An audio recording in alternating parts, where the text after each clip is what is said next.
Imagine being home on a Sunday afternoon and posting this meme. Not long after, you receive a text message from your employer complaining about your post. Not only that, but your employer decides to fire you. All over a meme you posted on a Sunday on your own personal Facebook page. This seems childish, right? Well, this is what happened to Cody Hidalgo, a 23-year-old stonecutter who completely forgot that he and his boss were friends on Facebook. After being fired through text, instead of just walking away like any sane person would, Cody instead opted to block his boss and then make another post. This time he'd update everyone on his employment status. As proof, he'd include the text conversation he had with his boss. Soon, some guy named Chris Caesar would take the post and tweet it. In a matter of days, the tweet would gain over 8,000 retweets and 47,000 likes. Soon, people would flood the page, write negative comments, and even add their own memes. Things would get so out of hand that Facebook had to temporarily shut the page down. From this point on, things would only get worse. So much so that the company's Google review page would be hacked. Eventually, the media would take a hold of the story. A local man says this meme that he posted on social media is what cost him his job at a stone company in Detroit. Yeah, today he spoke exclusively to 7 Action News reporter Simon Chowdhury about being let go and why the company tells her that... And the meme would trend like it has never in its 10-year lifetime. George Takei would even retweet it. Cody would be so enthralled by all the attention that he'd make a GoFundMe page. People would pitch in and a movement would begin. Before long, Cody would get a text from his boss asking him to quit spamming the company with emails. As it turns out, Cody's boss failed to realize that the spamming didn't come from Cody's friends, but rather from people from Australia, Scotland, and Poland. Cody would suggest deleting the post, but of course, it's already too late. Damage had already been done. Many on Reddit would shame the boss for being so childish, but I don't blame them for it. They just didn't know the truth. They tell us Cody was not fired. In fact, he worked 2 days after the post, but walked off the job on his own last Wednesday. That would be truthful. As it turns out, it was all a lie. Cody had never been fired. Legal court documents would reveal that Cody had actually worked several days after claiming to be fired, working on October 21st, 22nd, and 23rd. Not only was Cody not fired, but he actually walked off the job to go to a job fair. Cody would then go on Facebook and falsely claim that he was fired over the meme.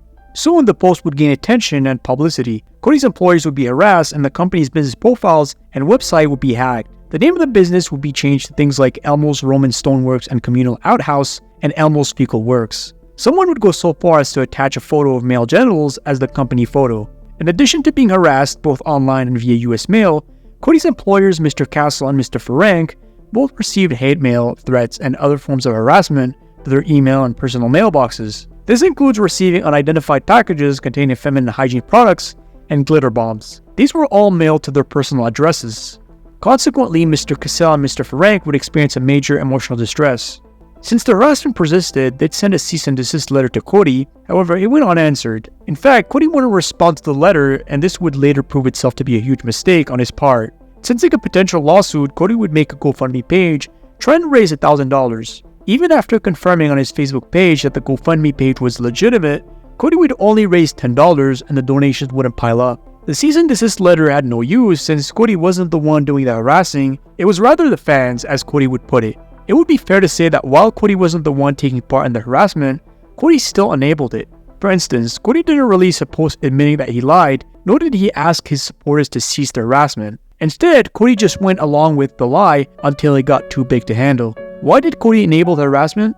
Well, it could be that Cody thought he had no control over the harassment and doing anything would be worthless. But the truth is that this whole matter was personal to him. You see, Cody and his girlfriend were expecting a child, and unfortunately the baby wouldn't make it. During the exchange text messages, Cody's boss would comment that him losing the baby was a good thing. This of course was leaked online, and while Cody must have really been hurt, this alone may have been what triggered such an uproar amongst so many. Since Cody didn't respond to the cease and desist letter, Mr. Cassell and Mr. Ferenc would sue Cody and the Wayne County Circuit Court. The complaint contained 4 counts: defamation, intentional infliction of emotional distress, and torturous interference.